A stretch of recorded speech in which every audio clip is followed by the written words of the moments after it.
Bonsoir à toutes et à tous et merci d'être fidèles au magazine de la Comédie Française chaque lundi en direct à 19h. La semaine dernière, Béline Dola était en compagnie d'Éric Ruff, l'administrateur général de cette belle maison.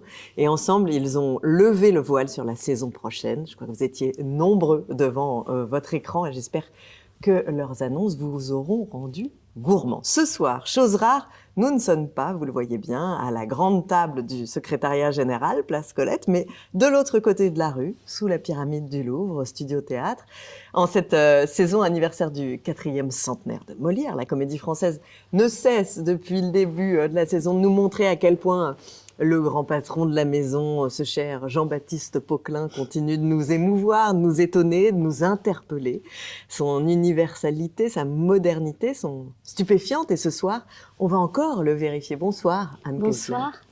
Merci beaucoup d'être là. En ce moment, vous êtes en plein travail d'un Saint-Gulli, un spectacle qui vous voit donc seul en scène. Ce sera ici même, au Studio Théâtre, à partir du 8 juin prochain. Ça s'appelle Extrait de femme. Alors, ça s'écrit EX-TRAITS de femme. Ça propose, je crois, mais c'est vous qui allez tout nous en dire, une sorte de kaléidoscope de la femme chez Molière. Et ça va se passer donc ici. Au Studio Théâtre. Au Studio Théâtre.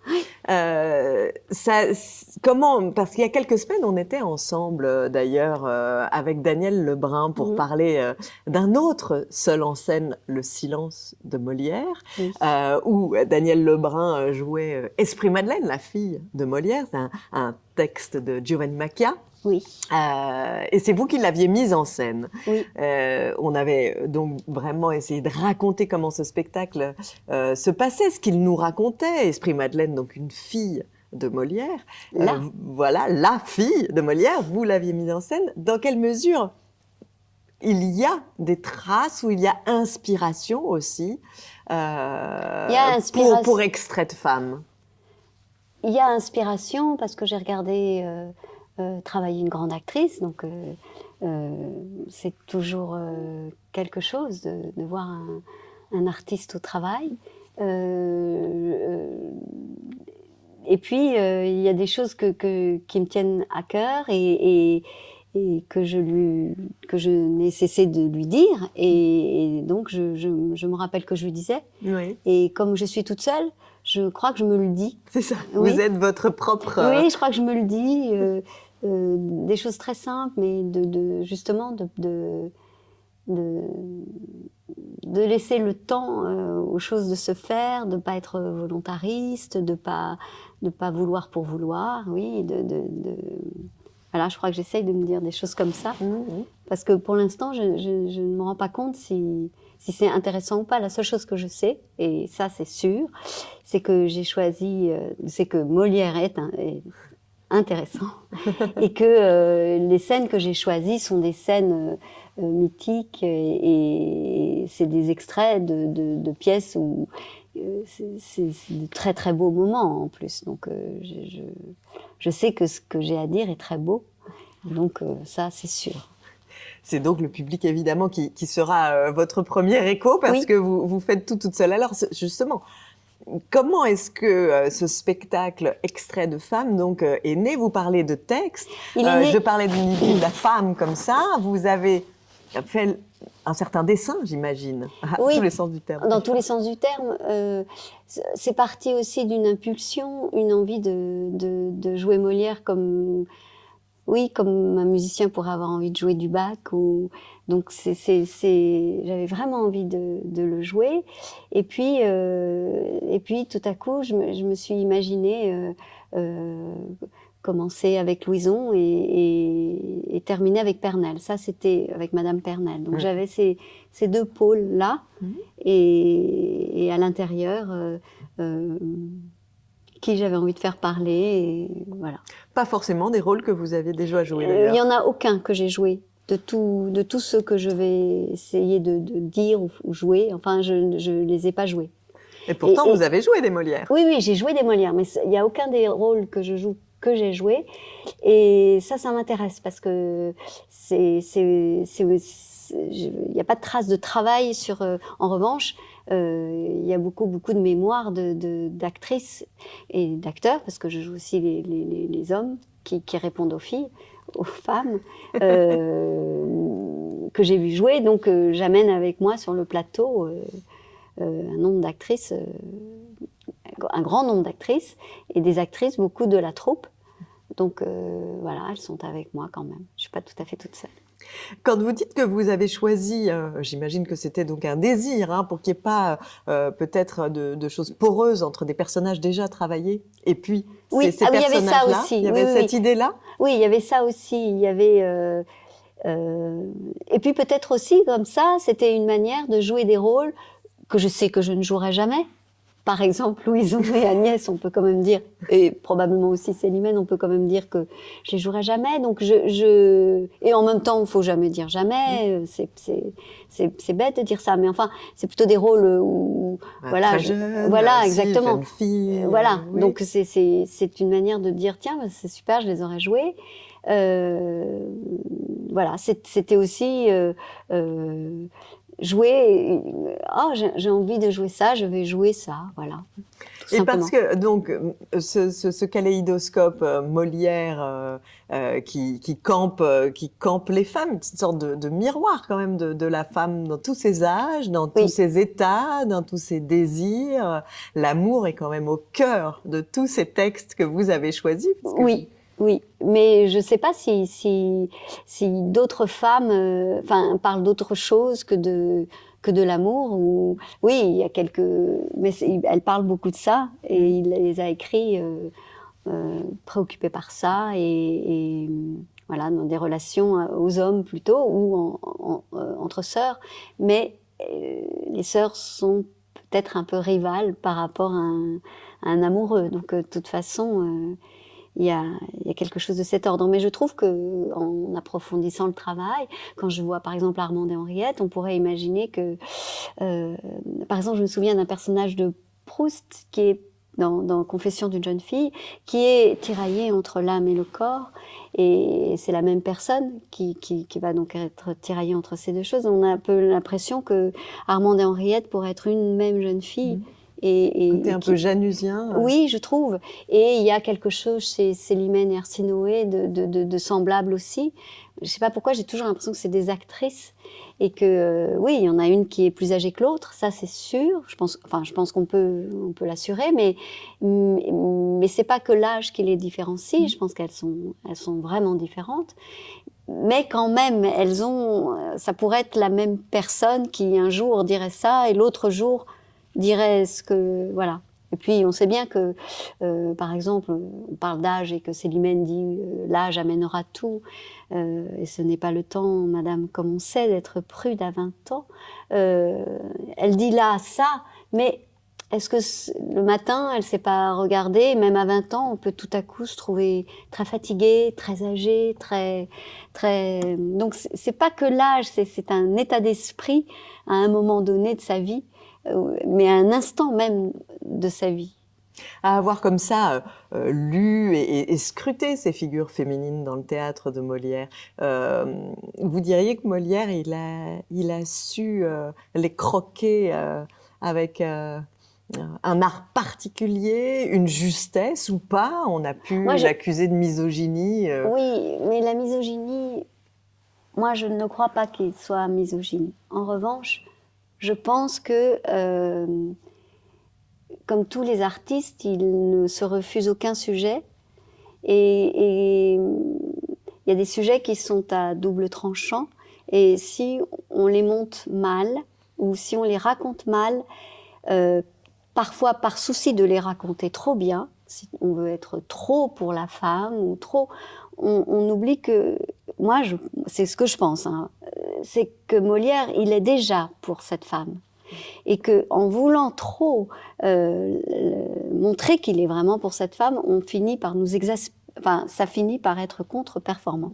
Moi, je trouve que quand on laisse parler l'auteur, le poète, très souvent, on se rend compte que le féminin, s'épanouit plus que quand on veut absolument le défendre. Ça, c'est une première chose parce que...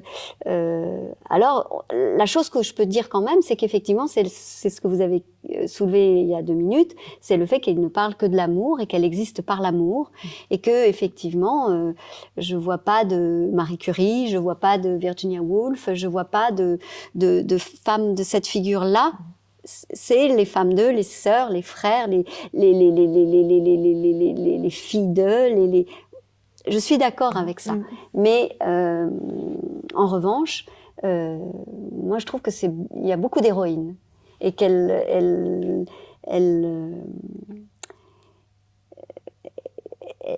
gagnent finalement sur l'homme. Si on veut bien écouter, on peut les faire gagner sans forcer le trait.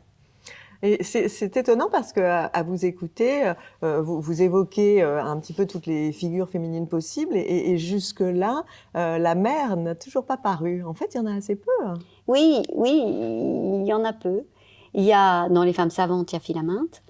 Et puis sinon, effectivement, moi je suis pas la spécialiste, mais même dans toutes celles que vous avez choisies finalement. Non, mais parce que là je suis toute seule.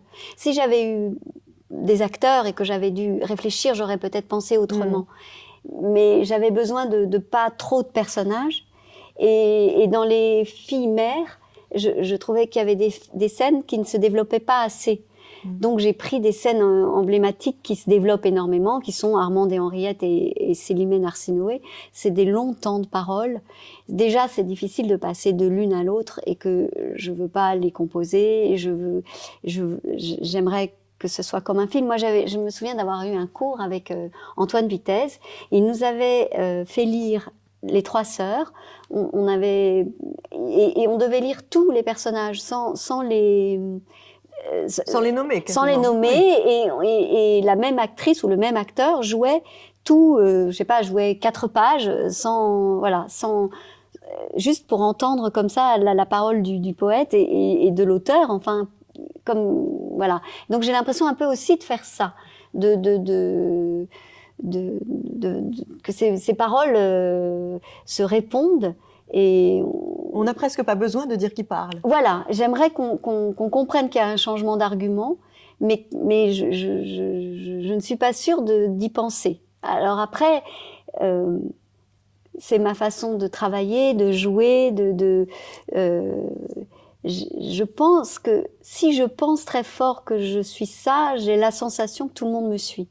Alors, c'est à vérifier. Et à partir du 8 juin, on va vérifier. À partir du 8 juin, j'espère que j'avais raison. C'est un peu un pari. Je veux pas composer. Puis de toute façon, je suis toute seule. Parfois, je me crois 2 et je crois que ça marche très bien. Et puis, je prends un miroir, je vois un miroir et puis j'ai mon reflet et je me rends compte que je suis toute seule et je me dis, oh, mais je suis toute seule. Est-ce que les gens vont voir que je suis 2? Mais voilà. Donc c'est pour ça aussi que je ne pouvais pas prendre trop de scènes avec des mères. Voilà. Parce que là, dans la manière d'avoir construit la dramaturgie, on a compris qu'il y avait quand même quelque chose de l'ordre de l'âge, qui est une sorte de guide, une sorte de fil d'une femme qui... Et en même temps, parce que à un moment donné, je vais dans une servante, je pense qu'elle est bien plus âgée presque peut-être que Pernelle, et elle arrive un peu plus vite. Mais donc je crois que l'âge... voilà. Mais je veux dire, le texte est pensé comme un fil, comme un tout, oui. Et n'est pas pensé par scène. Donc c'est à ceux qui seront dans la salle de voir ou pas, d'ailleurs, qu'on a changé. Et quand vous avez des scènes dialoguées, oui. Vous nous annoncez la scène, le nom de la personne qui dialogue avec vous, ou à la technique Vitesse, finalement ça n'existe pas et vous faites juste les répliques mais sans donner le nom de celui qui réplique. Je ne donne pas le nom de celui qui réplique. Oui, je suis peut-être allée, je pense que je suis au bord de l'abstraction, oui, d'un tableau abstrait. Oui. Oui, De temps en temps, il y en a même 3. Vous êtes même 3. Oui, il y a même des moments où je vais être 3. Et j'ai limité à 3. J'espère qu'on me suivra, je suis curieuse de faire cette expérience. Je pense qu'on me suivra. Alors, ce qui est intéressant aussi, c'est de penser au langage, parce que Molière écrit tantôt en vers, tantôt en prose. Oui. Oui, ça c'est même... C'est un défi, ça. Ça, c'est un défi parce que le vers est presque... Tout le monde le dit, tout le monde le sait. Il le fait même dire à ses actrices dans l'impromptu de Versailles, donc, que j'avais joué. Il est plus facile à retenir. En tout cas, moi, ça, je l'ai constaté pour cette histoire-là, que la prose. Sa prose est plus difficile. C'est pas toujours le cas? Le vers n'a pas une musique qui toujours vous emporte plus facilement qu'une prose? Oui, oui, c'est vrai. Et le danger, c'est de tomber dans la musique et de faire perdre le sens. Donc, et le danger, ce sera là de mettre de la musique de vers dans de la prose, donnant une affectation à la prose qui n'est pas nécessaire. Et je sais que par exemple, le passage de Célimène à Elvire, il est très très difficile parce que je trouve Elvire très difficile et voilà. Elvire de Don Juan. Oui, c'est ça. Mais là, comme je dis.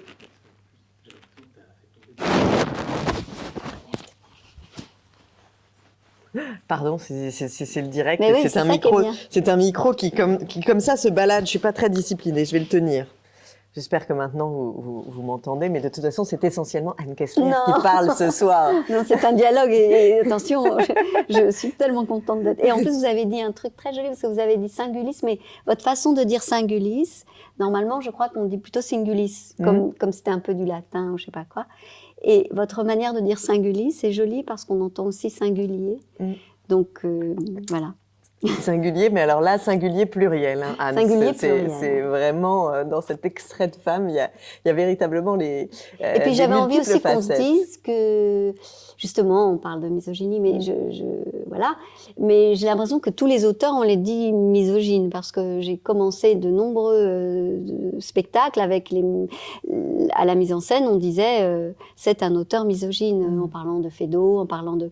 Ce sont des auteurs qui on peut regarder Arkadina n'est pas un personnage c'est pas, enfin je veux dire, on pourrait demander si Tchekhov est pas misogyne. Moi, je crois que il regarde l'humanité telle qu'il la voit, telle qu'il la ressent, et ils ont les mêmes yeux pour les hommes et pour les femmes.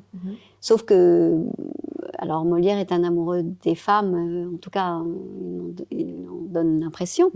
Et c'est peut-être ça la différence, mais... Et puis d'ailleurs, dans sa vie propre, cette troupe, les femmes, les hommes, les actrices. C'est pour ça que je sens toujours... C'est drôle, parce que vraiment, Arsinoé et Célimène, pour moi, ce sont des actrices, ce sont des personnages, mais je sens les actrices, j'ai l'impression d'être dans une loge et de parler dans une loge d'actrice à actrice, alors que c'est pas de ça dont il parle. Et je trouve quelque chose de plus naturel et de plus... Vraiment des sœurs chez Armande et Henriette. Vraiment la famille, vraiment je trouve qu'on s'éloigne un peu du théâtre avec les femmes savantes. Mais avec Arsinoé et Célimène, je trouve que le théâtre est là. Le théâtre est pleinement là, voilà. Oui, et on se dit qu'il était quand même aussi empreint, évidemment, de tout ce qui l'animait au quotidien et qu'il s'inspirait, évidemment, de ce qui l'entoure. Pour en revenir au travail, parce que c'est intéressant ce que vous dites sur cette espèce de défi évident de passer, même si c'est la même plume, mais d'une langue à une autre, hein, de vers à la prose. Est-ce que c'est un auteur qui est facile à travailler, plus facile à jouer qu'à travailler? C'est intéressant aussi comme question parce que moi je trouve parfois ingrat à travailler. Ingrat dans le sens pas qu'on se dit qu'on est en train de jouer quelque chose de pas bien, pas du tout, mais il demande... c'est pas très... Dans le travail, on ne se rend pas compte de son aspect si percutant. Et on ne se rend pas compte à quel point il touche profondément celui qui l'écoute. On a besoin de la caisse de résonance du public, particulièrement. Oui, je trouve que pour cet auteur, c'est particulièrement vrai. Je ne sais pas pourquoi. Oui, de voir en fait où va la ligne qu'on a lancée. Voilà. Et je l'ai ressenti quand on a travaillé sur Les femmes savantes il n'y a pas longtemps. Et je jouais un personnage drôle.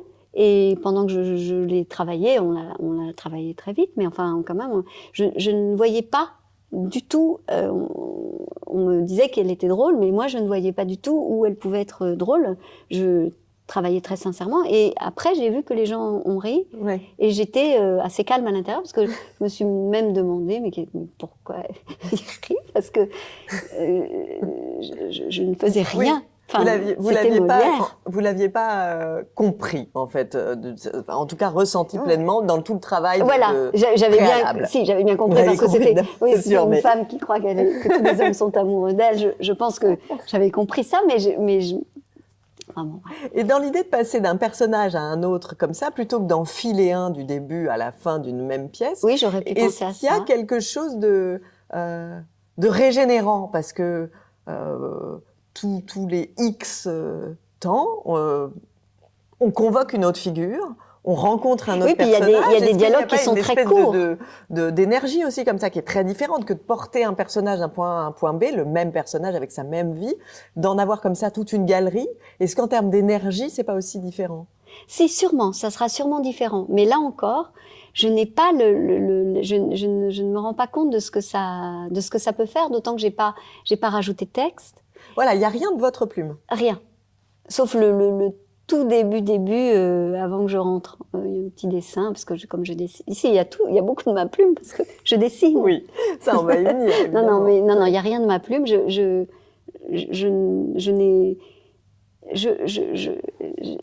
un montage, un collage. Un montage.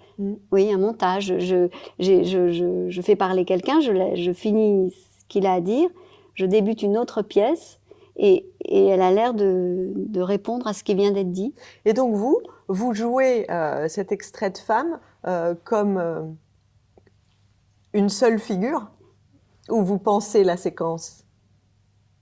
Je me rends pas compte. Il y a quand même des personnages. Il y a quand même Louison, Agnès, c'est quand même des personnages mythiques. Donc je sais que je suis dans des figures mythiques, ça oui. Surtout Agnès. Agnès, voilà. Quand je la dis, je sais que c'est plus du tout moi, parce que c'est au départ en tout cas. Et puis c'est tellement beau ce qu'elle dit, c'est tellement beau. C'est tellement émouvant aussi. Elle est extraordinaire, cette Agnès. J'ai l'impression que j'ai jamais rencontré Agnès.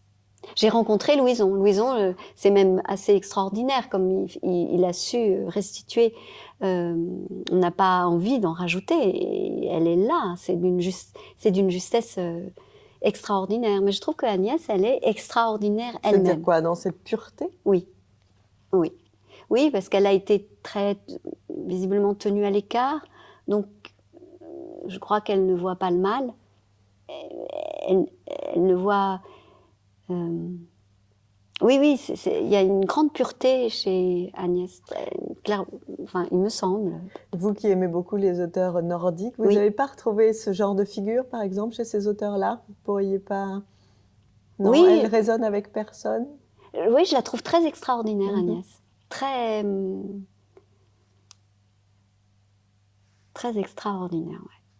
Mais il y a quelque chose de tragique et triste dans ce qu'elle a vécu, dans ce que Arnolphe lui prépare. Et c'est terrible. C'est proprement terrible. Et je crois que Molière passe pas du tout à côté de ça. Et il veut raconter ça. Au même titre que quand on parle des verges dont le malade imaginaire va se servir peut-être pour Louison, peut-être parce que justement, comme je mets l'accent sur cette scène et qu'on n'est que sur cette scène, j'ai le temps de montrer quand même que, moi je pense, en tout cas, je suis sûre que Molière dénonce cette façon d'éduquer et met bien en valeur que cet enfant, si elle ne dit pas la vérité, elle sera battue, et si elle dit la vérité, elle sera probablement battue par sa sœur ou oui, elle sera très embêtée par sa sœur aussi. Elle est prise en étau entre deux autorités, puisqu'il n'y a pas de mère. Et donc, c'est triste, mais c'est gai, c'est joyeux, c'est drôle, il y a un humour fou, mais c'est triste.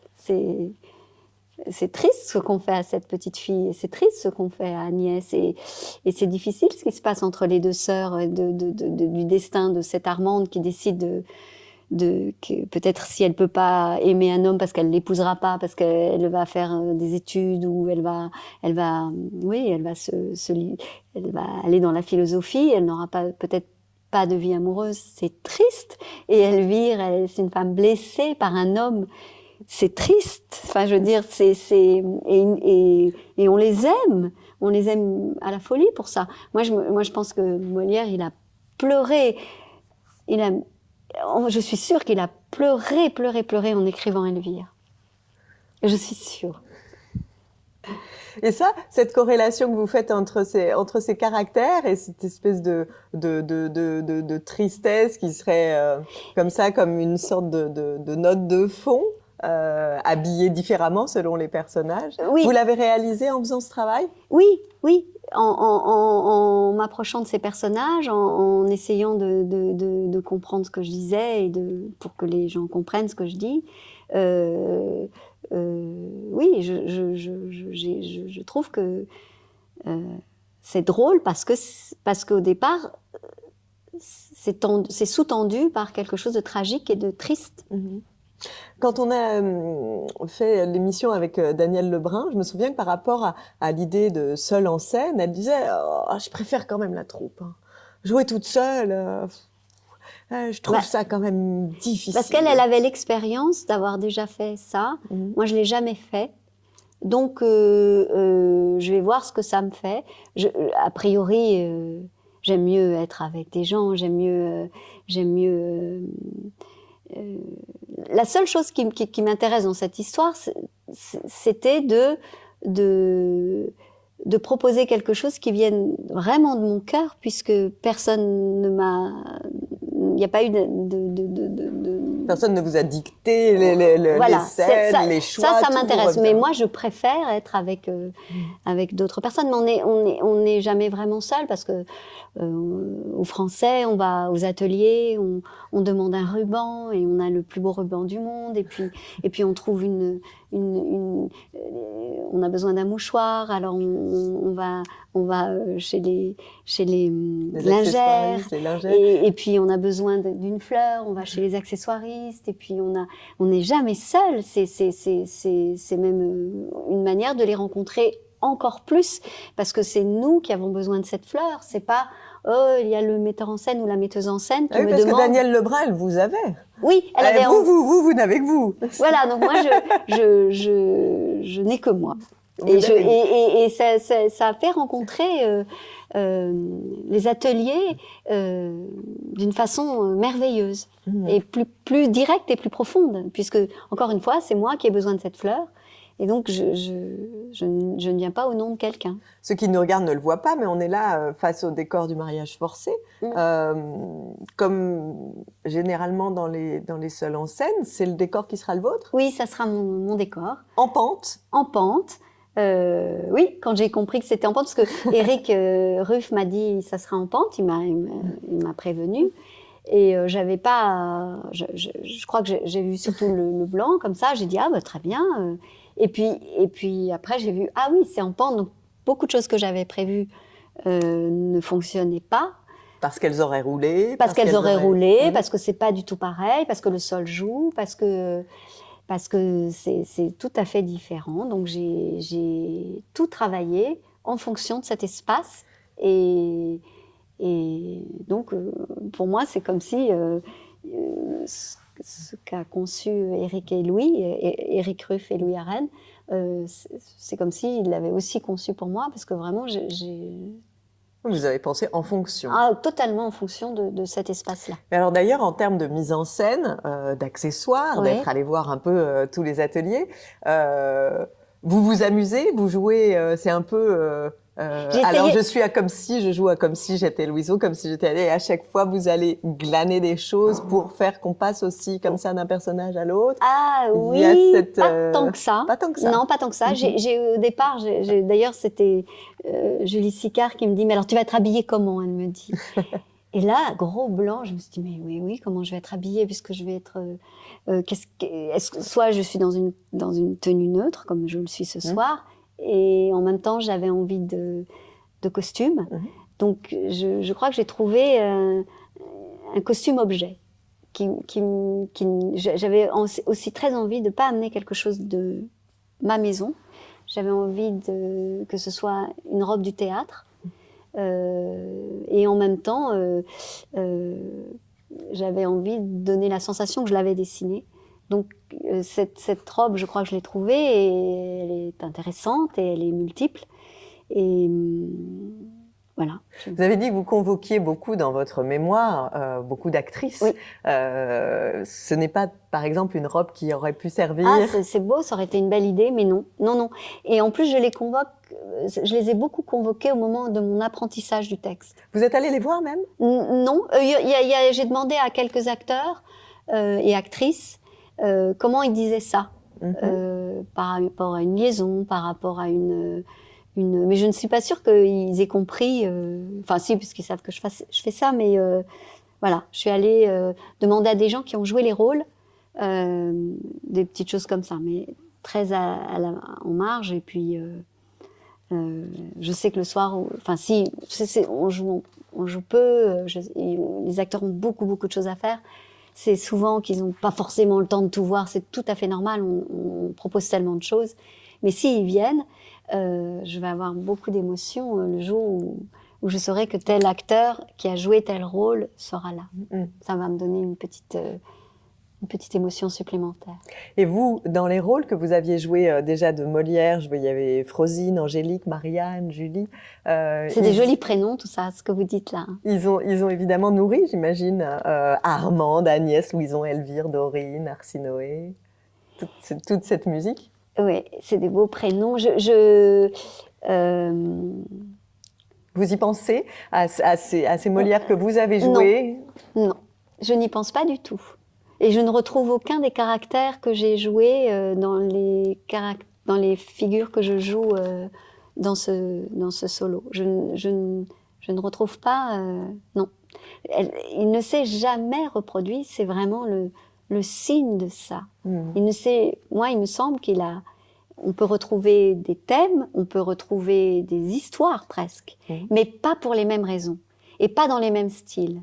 Donc, est-ce qu'on peut retrouver des âges, des statuts? Bien sûr, voilà. Mais c'est là la modernité. Je pense que c'est une vraie. Etc. C'est pour ça qu'il est encore que c'est une telle figure pour tout le monde et pour les gens de théâtre aussi, parce que il invente tout. Il est cultivé, il connaît tout le théâtre d'avant, il s'est inspiré de. Mais son théâtre, oui, je trouve qu'il ne se reproduit pas de pièce en pièce et qu'il invente et que c'est toujours pour une raison très précise qu'il semble avoir écrit une pièce. Et c'est cette chose-là qui fait que ça n'est plus la même pièce, même si voilà, on peut l'y reconnaître. Vous êtes entrée pensionnaire en 1989, oui. Sociétaire depuis 1994. Vous avez évoqué la figure d'Antoine Vitesse tout à l'heure. C'est avec lui que je suis rentrée. Que vous êtes entrée, voilà. Oui. Et la première fois que j'ai vu Antoine travailler, il me semble, c'était à Chaillot et c'était Dominique Blanc qui travaillait Célimène. Et elle était derrière une poursuite. Elle était très star, très Marlène Dietrich. et j'avais assisté à la répétition en cachette comme ça. Et voilà. Donc ça me fait plaisir de dire un tout petit peu Célimène. Mais bon, je ne considère pas que je joue tous ces personnages. J'ai la sensation de les évoquer, de les convoquer, de me rappeler d'eux. D'être un peu comme dans un rêve, mais je ne dirais pas que je les joue comme il faut les jouer, par exemple. Jamais je dirais une chose. D'abord, je pense qu'on peut pas dire une chose pareille, mais c'est très particulier puisque je suis toute seule. Oui, et puis le fait de les extraire de Voilà. leur propre histoire permet tout, d'une certaine façon. Et voilà. Parce qu'ils sont juste cet instant T. Voilà, mais c'est peut-être comme ça qu'on devrait plus penser tout. Mhm. Être toujours dans l'instant et se dire que tout est important. Alors c'est vrai que là, encore une fois, la scène de Louison devient la scène la plus importante. Mais bon, c'est une scène que j'adore et que quand je la vois jouée par des enfants, j'adore. On a comme ça esquissé ça et là qu'il y avait vos dessins. Oui. Vous êtes donc la comédienne, l'actrice que l'on sait, metteur en scène aussi, et puis également peintre, dessinatrice. Ça, c'était la volonté de quoi, d'avoir ces dessins? Qu'est-ce qu'ils viennent dire? Qu'est-ce qu'ils viennent... Je sais pas parce que au début je me suis dit c'est pour dire que je ferais aussi ça, comme si je me disais moi toute seule ça suffit pas. Alors Comme pour vous habiller? Un peu pour m'habiller, absolument. Et je me rends compte qu'il n'y en aura peut-être pas tant que ça, parce que sinon, on ne regarde que les dessins s'animer. Mais c'est normal, c'est un peu fascinant des traits qui bougent. Donc, oui, parce que ce ne sont pas des dessins qui seraient projetés comme ça de façon fixe, donc des dessins animés. Oui, ce sont des dessins animés. Et ça, qui disent quoi? Qui parlent peu, hein. Mais qui parlent un tout petit peu, mais qui parlent peu. Mais le texte, c'est le texte. Mais il m'aide à ouvrir des petites parenthèses parfois. Mais voilà, il m'aide à camper un décor, un espace. Nous sommes là. Grâce au dessin, on sait que ah oui, on est là. Il m'amène. Voilà, parfois ils sont. Enfin, j'ai essayé aussi de ne pas être systématique, parce que quand on est systématique, on met trop le spectateur dans un confort qui va l'endormir, parce qu'il dit ah oui, ça y est, j'ai compris, ça va. Donc il faut toujours se renouveler et il faut être sincère, se dire que cette scène je suis sincère, cette scène m'a inspiré tel trait, cette scène tel trait, et donc ça n'est jamais pareil, donc je n'ai pas le même principe. Si mes dessins n'étaient que les décors, je pense que ça aurait pu se faire d'ailleurs, mais ça ne m'est pas venu comme ça. Donc c'est des petites surprises de temps en temps. Voilà, mais pas tant que ça.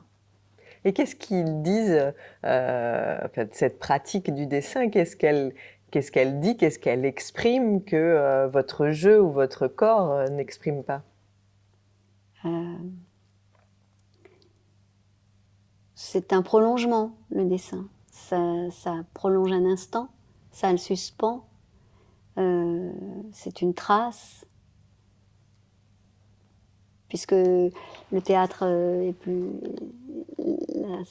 La représentation est passée, et le trait... Il y a un rapport au temps. Il y a un rapport au temps, certainement. C'est un jeu, c'est... Moi, je pense que dessiner, jouer et danser, c'est un tout. Et ça a toujours été? Et ça a toujours été. Quand vous vous souvenez de vous, oui, moi, quand enfant, etc., vous étiez déjà comme ça? Ah oui, je dessinais. Je pouvais passer une après-midi à dessiner des personnages et je leur faisais raconter des histoires. Je dessinais un personnage et puis ce personnage, il lui arrivait ça. Et puis après, il lui arrivait ça avec cette femme-là, avec cette mère-là, avec cet enfant-là, avec cette poupée-là. Et puis tout voilà, j'avais des papiers remplis de dessins. Donc ça a toujours été un moyen de vous exprimer. Vous avez dit tout à l'heure, au tout début, j'avais besoin de jouer ces personnages comme on aurait envie de jouer du Bach. Oui. Souvent, les musiciens, quand ils parlent de jouer Bach, c'est comme une espèce de baromètre aussi, de se rendre compte où en est la pratique, où est-ce qu'ils en sont. Oui, peut-être. Vous diriez que Molière pourrait avoir ce rôle-là, dans en tout cas votre rapport à l'acteur, au théâtre? C'est un baromètre? Oui, c'est un baromètre. Oui, parce que c'est la main tendue entre la tradition et la modernité. Et c'est maintenant, et c'était il y a longtemps. Et voir comment ça... Alors ça, ce serait plutôt un baromètre par rapport au public et par rapport à l'actrice que vous êtes. Est-ce que le fait de jouer Molière, c'est aussi une manière de vérifier que toutes vos cordes sont bien en ordre ou pas?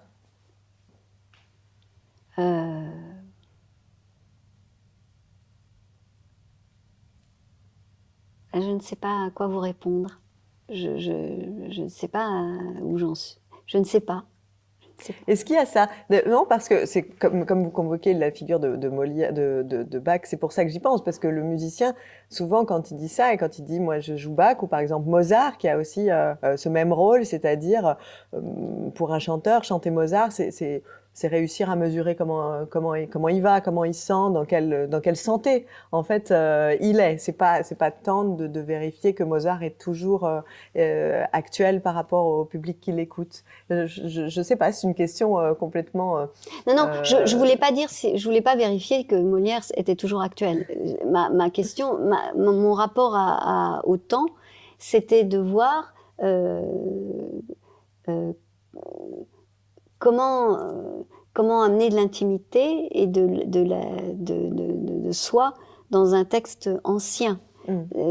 C'était plus comment le restituer au plus simple, au plus vivant, au plus spontané. Et donc là, c'était vraiment une histoire de pratique, d'intimité, et voir où j'en suis. Je suis frappée, en tout cas en le travaillant, je trouve que tout est très très poétique. Tout est beau. C'est incroyablement beau. Par moments, je dis des petites phrases. Enfin, je dis Arnolphe et je le trouve. je trouve que c'est beau, sa façon de s'exprimer.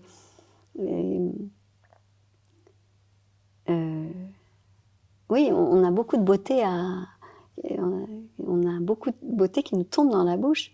C'est beau. Il y a de la place pour l'interprète. Et il y a une place incroyable pour l'interprète. Mais encore une fois, je suis dans une situation très spéciale parce que c'est pas comme si Oui, mais il y a quelque chose de très jouissif justement dans cette forme comme ça inventée, de pouvoir profiter de ces personnages pour le temps qu'ils sont. Oui, et puis dans ce moment où des femmes, enfin, il y a toujours eu ça, mais en ce moment c'est particulièrement vrai. Des femmes sont des hommes, sont âgés, Moi, je crois quand même que oui, un interprète, une interprète, on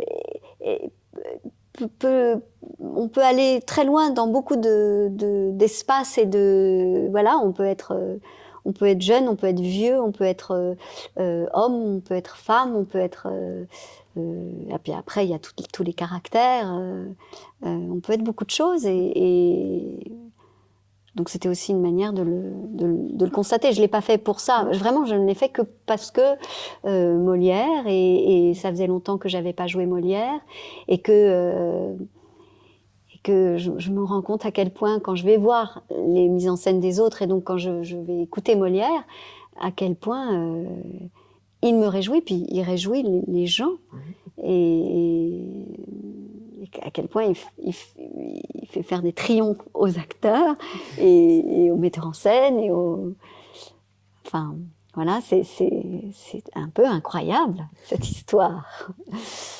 Est-ce qu'il n'y a pas dans le programme, vous me direz si je me trompe, une référence à Virginia Woolf? Oui, je l'ai fait exprès. Qu'est-ce que ça vous dit, donc, Virginia Woolf, par rapport à cet extrait de femme? Quelle place elle a?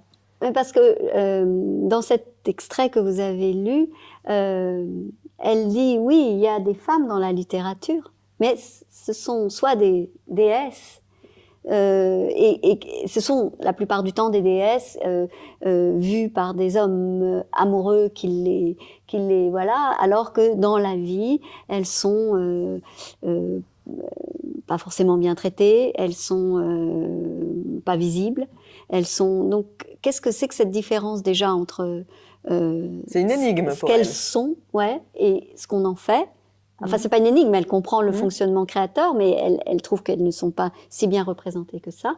Et puis elles sont toujours par rapport à l'amour. C'est ce que je vous disais. Elles sont pas, c'est pas elles qui vont construire une maison, qui vont aller dans un pays, ou qui vont décider de trouver tel médicament, ou qui vont changer des conditions, ou aller sauver des gens de la misère. Ou elles sont amoureuses, elles sont filles, elles sont sœurs, elles sont voilà. Et donc je trouve qu'elle a raison. Et donc je trouvais intéressant de dire oui.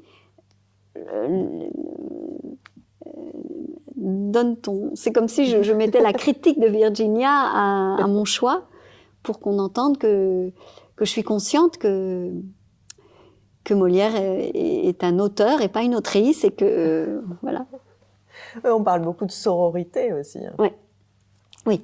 C'est quelque chose qui pourrait tout à fait aussi avoir sa place. Oui, absolument. Ouais. Eh bien, c'est un grand spectacle que nous allons pouvoir découvrir, en tout cas un vrai voyage qu'on va faire, un voyage poétique, on l'a bien compris, parce qu'on n'est pas forcé de reconnaître tous les extraits. On peut se laisser complètement J'espère que vous porter. comprendrez les situations et les arguments qui opposent, parce que c'est le conflit, c'est le théâtre. Enfin, alors ça, souvent, elles s'opposent, les personnages s'opposent, mais voilà. Eh oui, et de réussir à profiter aussi du verbe, parce qu'on sent que c'est quelque chose qui, vous, dans le travail, vous fait un grand plaisir de mâcher tous ces textes. Oui.